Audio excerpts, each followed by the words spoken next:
বৃহস্পতিবারের মধ্যে পুলিশ সদস্যদের কাজে যোগ দেওয়ার নির্দেশ স্বরাষ্ট্র উপদেষ্টার, অন্যথায় পলাতক ঘোষণা। প্রধান বিচারপতি ও অন্তর্বর্তী সরকারের আরও 2 উপদেষ্টার শপথ।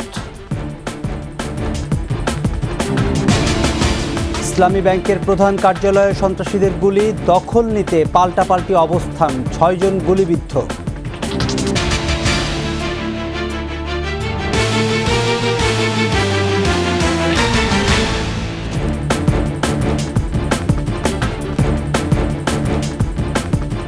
শুনছিলেন ফার্স্ট সিকিউরিটি ইসলামী ব্যাংক পিএলসি সংবাদ শিরোনাম। আমন্ত্রণ 21 দেশের সংবাদে, সাথে আছি আমি প্রণব চক্রবর্তী। দর্শক, 21 টেলিভিশনের সংবাদ একই সাথে সরাসরি দেখতে পাবেন আমাদের ফেসবুক পেজ www.facebook.com/2124 অনলাইনে। বৃহস্পতিবারের মধ্যে যে সকল পুলিশ সদস্য কর্মস্থলে যোগদান করবেন না তাদের পলাতক ঘোষণা করা হবে বলে হুঁশিয়ারি দিয়েছেন স্বরাষ্ট্র উপদেষ্টা ব্রিগেডিয়ার জেনারেল অবসরপ্রাপ্ত এম সাখাওয়াত হোসেন। রোববার রাজধানীর রাজারবাগে আহত পুলিশ সদস্যদের দেখতে গিয়ে সাংবাদিকদের আরও বলেন, আন্দোলন দমাতে পুলিশের হাতে মরণাস্ত্র দেয়া উচিত হয়নি। আবার পুলিশের উপর যেভাবে আক্রমণ চালানো হয়েছে সেটাও সঠিক হয়নি। পুলিশ বাহিনীকে আর কারো লাঠিয়াল বাহিনী হিসেবে ব্যবহার হতে দেয়া হবে না। এছাড়া হাসপাতালে ভর্তি আহত পুলিশ সদস্যদের খোঁজ খবর নেন স্বরাষ্ট্র উপদেষ্টা।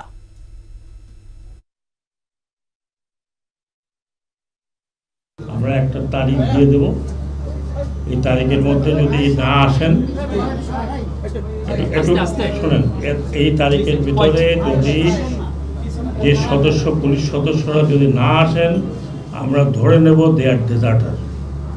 এবং আমার কাছে অনেক মেকানিজম আছে তাৎক্ষণিকভাবে এই যে ঘাটতিটা এটা পূরণ করার অনেক মেকানিজম আছে, আমি এখানে উল্লেখ করতে চাই না। উইদিন 7 days আপনি দেখবেন যে এই ট্রেইনড ম্যান পাওয়ার পুলিশও চলে আসছে।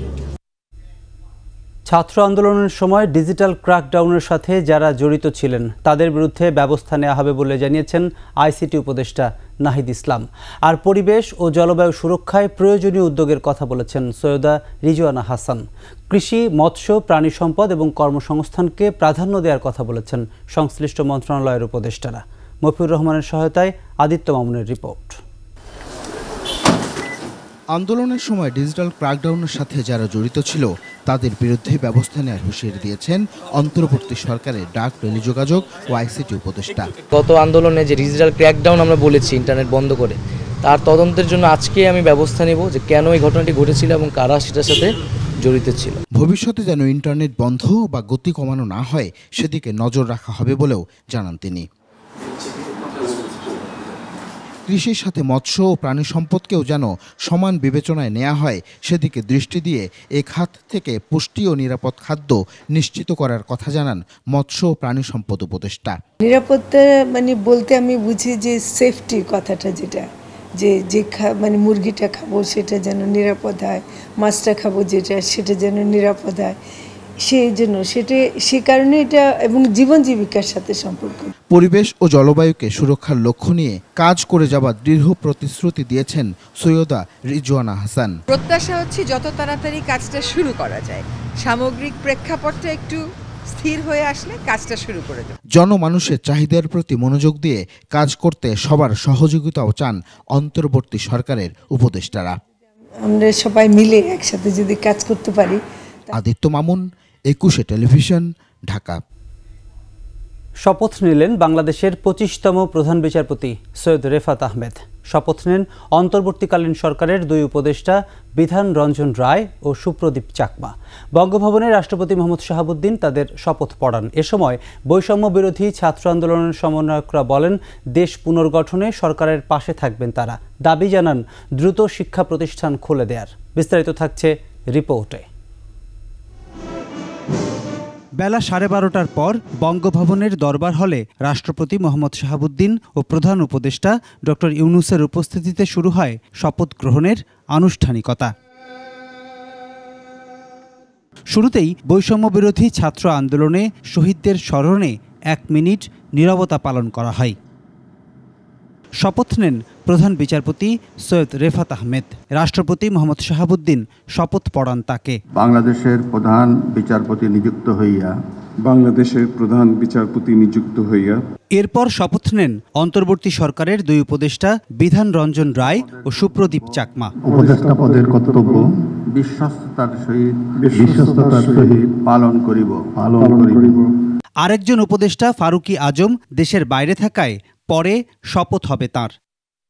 এ সময় শিক্ষার্থী সমন্বয়করা বলেন, দেশ গড়ায় সরকারের পাশে থাকবেন তারা। আমরা আমাদের জায়গা থেকে প্রধান বিচারপতি হিসেবে এমন একজনকে নিয়ে কথা বলেছি, আমরা বিশ্বাস করি যার গ্রহণযোগ্যতা এই মুহূর্তে পুরো বাংলাদেশে সবচেয়ে বেশি, এবং শুধু বাংলাদেশ নয় পৃথিবীব্যাপী যার একটি সুনাম রয়েছে। এই বিচার বিভাগ যেন নির্বাহী বিভাগ থেকে স্বাধীন হয়ে কাজ করতে পারে, এদেশে মানুষের ন্যায্য যে অধিকারটা সে যেন ন্যায্য বিচার পায় সেটা নিশ্চয়তা প্রদান করতে পারে। রাষ্ট্র সংস্কার পূর্ণাঙ্গ না হওয়া পর্যন্ত আমরা এই অন্তর্বর্তীকালীন সরকারের সবসময় তাদের কাছেও আমরা একটা প্রেসার গ্রুপ হিসাবে আমরা কাজ করে যাব। আমরা ছাত্র প্রতিনিধির জায়গা থেকে বলতে চাই, ক্যাম্পাস হল এবং শিক্ষা ব্যবস্থাকে যত দ্রুত আবার রিফর্ম করা যায় এবং রিফর্ম করে আবার এটাকে সচল করা যায়। দেশের প্রয়োজনে ছাত্ররা নিবেদিত প্রাণ হয়ে কাজ করবে এমন প্রত্যয় জানান সমন্বয়করা। প্রত্যেকের আমরা আস্থার প্রতিফলন রাখতে। প্রণব চক্রবর্তী, 21 টেলিভিশন, ঢাকা। ইসলামী ব্যাংকের প্রধান কার্যালয়ে সন্ত্রাসী হামলার ঘটনা ঘটেছে। রোববার সকালে এস আলমপন্থীরা ব্যাংকটির দিলকুশা কার্যালয় দখলের চেষ্টা চালায়। এ সময় সন্ত্রাসীদের গুলিতে 6 জন আহত হন। মেহেদী হাসানের রিপোর্ট। 2017 সালের 5 জানুয়ারি ইসলামী ব্যাংক দখলে নেয় চট্টগ্রাম ভিত্তিক প্রতিষ্ঠান এস আলম গ্রুপ। এরপর অপকৌশলে দেশি বিদেশি বিনিয়োগকারীদের শেয়ারও হস্তগত করে প্রতিষ্ঠানটি। পছন্দের লোকদের নিয়োগ পদোন্নতি দেয়, বসায় পরিচালনা পর্ষদেও। গত 5 আগস্ট শেখ হাসিনা সরকারের পতনের পরদিনই এস আলম ঘনিষ্ঠ অনেক কর্মকর্তাকে ব্যাংকটি থেকে বের করে দেওয়া হয়। এমন পরিস্থিতিতে রোববার সকালে তারা আবার সংগঠিত হয়ে ভাড়াটে সন্ত্রাসী নিয়ে ইসলামী ব্যাংকের প্রধান কার্যালয়ে প্রবেশের চেষ্টা চালায়। এ সময় ব্যাংকটির কর্মকর্তা কর্মচারীরা নেমে এসে বাধা দিলে শুরু হয় সংঘর্ষ। সন্ত্রাসীরা এ সময় গুলি ছুড়লে আহত হন 6 জন। তবে তীব্র প্রতিরোধের মুখে টিকতে না পেরে এলাকা ছেড়ে পালায় এস আলমপন্থীরা। এস আলম গ্রুপের কিছু লোক পটিয়ার, তারা তাদের নিজস্ব লোক যেমন মেফতা, সাব্বির, তারপরে আকিজউদ্দিন, তাদের ব্যানার নিয়ে এখানে তারা ঢুকতে চাইছিল। এরপরে আমাদের লোকজন ছিল, তারা বাধা দিছে, এই নিয়ে সংঘর্ষ মূলত শুরু হয়। তাদের প্রতিনিধি আমাদের ব্যাংকে ছিল, কিছু লোক আমাদের এই ব্যাংকে আকিজউদ্দিন, মেফতা এরা এবং সাব্বির, আমাদের এমডি এবং বিভিন্ন ব্যাংকে আমাদের লোকেরা যারা মুনাফিক, তাদের নেতৃত্বে এইগুলো কাজগুলো চলছিল। আমরা যখন এইগুলোর বিরুদ্ধে আন্দোলন করছি ব্যাংক সংস্কার এবং দেশের অর্থনীতিকে ফিরে আসার জন্য, তখন তারা সন্ত্রাসী নিয়ে আবার এই ব্যাংকে আমাদের উপরে আক্রমণ চালায়। তখন তারা আক্রমণ করছে এবং আমাদেরকে গুলি করছে এবং ককটেল ফাটায় বোম্বিং করে তারা পালিয়ে গেছে। ইসলামী ব্যাংকের কর্মকর্তা কর্মচারীরা বলছেন, এস আলম গ্রুপ নামে বেনামে ইচ্ছামতো ঋণ নিয়ে দেশের একসময় শীর্ষ এই ব্যাংকটিকে বড় ধরনের ক্ষতি করেছে। তাই লুটপাটে যারা সহযোগিতা করেছে তাদের আর কোনোভাবেই ইসলামী ব্যাংকে ঢুকতে দেওয়া হবে না। এস আলম গ্রুপ এবং তাদের যে দোসররা আছেন তারা সবাই বিভিন্ন ব্যাংক থেকে হাজার হাজার কোটি টাকা তারা পাচার করেছে। হ্যাঁ, এবং এই ব্যাংকে মূলত ছিল যে ব্যাংকে যে শরিয়া বেসড ইসলামী ব্যাংক ছিল, যে পপুলারিটি ছিল, মানুষের যে গ্রহণযোগ্যতা ছিল, এই ব্যাংকটা ছিল সকলের ব্যাংক। কিন্তু একটা সময় যে এটা একটা নির্দিষ্ট এলাকার এবং লোকের ব্যাংক হয়ে গেছে। এই কোনো কিছু নিয়ম নীতি তোয়াক্কা না করে তারা গ্রাহকদের আমানতের খেয়ানত করছে এবং তারা প্রমোশন নিয়ে নিছে এবং তাদের যে নিয়োগ প্রক্রিয়া, একটা অস্বচ্ছ একটা নিয়োগের মাধ্যমে তাদের যখন যারা মনে চায়, তাদের কোনো কোয়ালিটি নেই কিন্তু তাদেরকে নিয়োগ দেওয়া হয়েছে, তাদেরকে বিভিন্ন পোস্টে নিয়োগ দেওয়া হয়েছে এবং তাদের এই কোয়ালিটিলেস লোকজন দিয়ে আজকের ব্যাংকের এই যে আর্থিক ক্ষতি আমাদের সম্মুখীন হয়েছে, গ্রাহকদের যে একটা অনাস্থা তৈরি হয়েছে আমাদের ব্যাংকের প্রতি, এত বড় একটা আর্থিক প্রতিষ্ঠান বাংলাদেশের, এইটা আমরা যেন উদ্ধার করতে পারি। এস আলম গ্রুপের অপতৎপরতা ঠেকাতে সতর্ক রয়েছে ইসলামী ব্যাংকের কর্মকর্তা কর্মচারীরা। মেহেদী হাসান, 21 টেলিভিশন, ঢাকা। 21 দেশের সংবাদে নিচ্ছে একটা বিরতি। যখন ফিরছি তখন থাকছে। ট্রাফিক নিয়ন্ত্রণে আজও সড়কে শিক্ষার্থীরা অলিগলি পরিষ্কারের পাশাপাশি করছেন বাজার তদারকিও।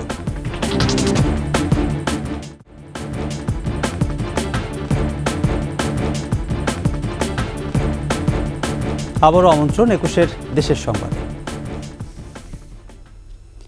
দেশের শান্তি রক্ষায় শিক্ষার্থীরা কাজ করবে বলে জানিয়েছেন বৈষম্য বিরোধী ছাত্র আন্দোলনের সমন্বয়করা। এরই প্রেক্ষিতে পুলিশের অনুপস্থিতিতে ট্রাফিক নিয়ন্ত্রণে আনসার সদস্যদের সাথে সড়কে কাজ করছেন তারা। বাজার মনিটরিংয়ের পাশাপাশি রাস্তাঘাট অলিগলি পরিষ্কার পরিচ্ছন্নতার কাজও করছেন শিক্ষার্থীরা। প্রতিনিধিদের তথ্য ছবিতে মাসুম আলিসার রিপোর্ট। টাঙ্গাইল প্রেস ক্লাবে বৈষম্য বিরোধী ছাত্র আন্দোলনের সমন্বয়করা সংবাদ সম্মেলন করেন। তারা বলেন, ছাত্র জনতার হাত ধরে দ্বিতীয় স্বাধীনতা অর্জন হয়েছে, সেই স্বাধীনতা রক্ষা করা হবে। এছাড়াও দ্রব্যমূল্য নিয়ন্ত্রণে ব্যবসায়ীদের সাথেও কথা বলেন সমন্বয়করা।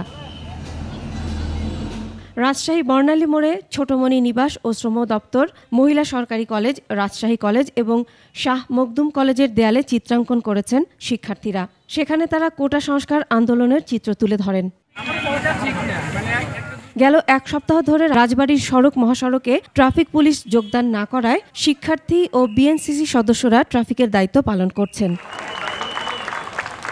নাটোরের সাধারণ শিক্ষার্থীদের সমাবেশ অনুষ্ঠিত হয়েছে। সমাবেশের শুরুতে আন্দোলনের শহীদদের স্মরণে নীরবতা পালন করা হয়। সমাবেশে বৈষম্য বিরোধী ছাত্র আন্দোলনের স্থানীয় সমন্বয়ক সহ বিভিন্ন উপজেলার ছাত্র নেতৃবৃন্দ বক্তব্য রাখেন। বৃষ্টি উপেক্ষা করে গাইবান্ধায় ট্রাফিক ব্যবস্থা নিয়ন্ত্রণ করছে শিক্ষার্থী ও স্কাউটের সদস্যরা। তাদের পাশে দাঁড়িয়েছে অভিভাবক ও সাধারণ মানুষ। হবিগঞ্জের প্রধান সড়ক এবং রাস্তা ও গলিতে সর্বত্র পরিচ্ছন্নতা অভিযান পরিচালনা করছেন সাধারণ শিক্ষার্থীরা। তারা সড়কগুলোতে যান চলাচলের শৃঙ্খলা বজায় রাখার পাশাপাশি পরিচ্ছন্নতার কাজ অব্যাহত রেখেছেন। সড়কে যানবাহন চলাচলের সময় সব ধরনের নিয়ম ও আইন কানুন মেনে চলার জন্য সবাইকে অনুরোধ করেন শিক্ষার্থীরা। সিরাজগঞ্জে বাজার তদারকি করেন শিক্ষার্থীরা। এম এ মতিন বহুমুখী বাজার সহ শহরের বানিয়াপট্টিতে পণ্যের ন্যায্য মূল্য নিশ্চিতে ব্যবসায়ীদের সাথে কথা বলেন তারা। Masum আলিসা, desk report, 21 television. দিনাজপুরের হিলি স্থলবন্দরে কাঁচামরিচের দাম কমেছে, খুশি বন্দরে আসা পাইকাররা। আমদানি বাড়ায় একদিনের ব্যবধানে হিলি স্থলবন্দরে পাইকারিতে কাঁচামরিচের দাম কমেছে কেজিতে 20 থেকে 25 টাকা। একদিন আগে প্রতি কেজি কাঁচামরিচ 155 থেকে 160 টাকা দরে বিক্রি হলেও তা কমে 130 থেকে 140 টাকায় বিক্রি হচ্ছে। আমদানিকারকরা জানান, দেশের বাজারে কাঁচামরিচের সরবরাহ স্বাভাবিক ও দাম নিয়ন্ত্রণে রাখতে ভারত থেকে কাঁচামরিচ আমদানি অব্যাহত রেখেছেন তারা। তবে কয়েকদিন সরকারি ছুটিতে ব্যাংকগুলো বন্ধ থাকায় চাহিদা অনুযায়ী এলসি খোলা যায়নি। এদিকে শনিবার বন্দর দিয়ে 206 টন কাঁচামরিচ আমদানি হয়েছে। জনজীবন স্বাভাবিক করে শান্তি শৃঙ্খলা ফিরিয়ে আনতে প্রশাসন সর্বোচ্চ অগ্রাধিকার দিয়ে কাজ করছে বলে জানিয়েছেন চট্টগ্রামের জেলা প্রশাসন। চট্টগ্রাম সার্কিট হাউস সম্মেলন কক্ষে অনুষ্ঠিত বৈষম্য বিরোধী ছাত্র আন্দোলনের সমন্বয়কদের সাথে মত বিনিময় সভায় জেলা প্রশাসক আবুল বাশার মোহাম্মদ ফখরুজ্জামান কথা বলেন। এ সময় তিনি জানান, চট্টগ্রামের 15 উপজেলায় 17টি ও মহানগরের 16টি সহ মোট 33টি থানা রয়েছে। প্রতিটি থানায় ছাত্রদের পক্ষ থেকে 5 জন স্বেচ্ছাসেবক দেয়া হলে থানা এলাকায় স্বাভাবিকতা ফিরে আসবে। সভায় চট্টগ্রাম উত্তর জেলা, দক্ষিণ জেলা ও মহানগরের জন্য ফোকাল পয়েন্ট হিসেবে জেলা প্রশাসনের 3 জন এক্সিকিউটিভ ম্যাজিস্ট্রেটকে দায়িত্ব দেওয়া হয়েছে। একই সাথে শিক্ষার্থী ও স্বেচ্ছাসেবকদের সাথে সমন্বয় করে বাজার মনিটরিং 2 জন ম্যাজিস্ট্রেট, অভিযোগ গ্রহণে 2 জন ম্যাজিস্ট্রেট এবং লস্ট অ্যান্ড ফাউন্ড টিমে 2 জন ম্যাজিস্ট্রেট নিয়োজিত রাখার সিদ্ধান্ত গ্রহণ করা হয়। এর সাথে শেষ করছি 21 দেশের সংবাদ। যাবার আগে ফার্স্ট সিকিউরিটি ইসলামী ব্যাংক পিএলসি সংবাদ শিরোনামগুলো আরও একবার। বৃহস্পতিবারের মধ্যে পুলিশ সদস্যদের কাজে যোগ দেওয়ার নির্দেশ স্বরাষ্ট্র উপদেষ্টার, অন্যথায় পলাতক ঘোষণা। প্রধান বিচারপতি ও অন্তর্বর্তী সরকারের আরও 2 উপদেষ্টার শপথ।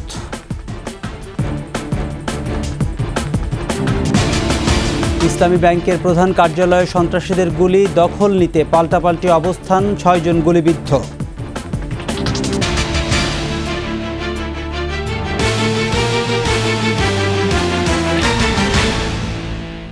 দর্শক, সর্বশেষ সংবাদ জানতে ডায়াল করুন 2021 নম্বরের, ভিজিট করুন 21-tv.com এই ওয়েবসাইটে। এছাড়া ফেসবুকে ভিজিট করতে পারেন www.facebook.com/2124 অনলাইনে। এতক্ষণ সঙ্গে থাকার জন্য ধন্যবাদ। পরবর্তী সংবাদ সন্ধ্যা 6টা 55 মিনিটে দেখার আমন্ত্রণ রইল। 21-এর সাথেই থাকুন।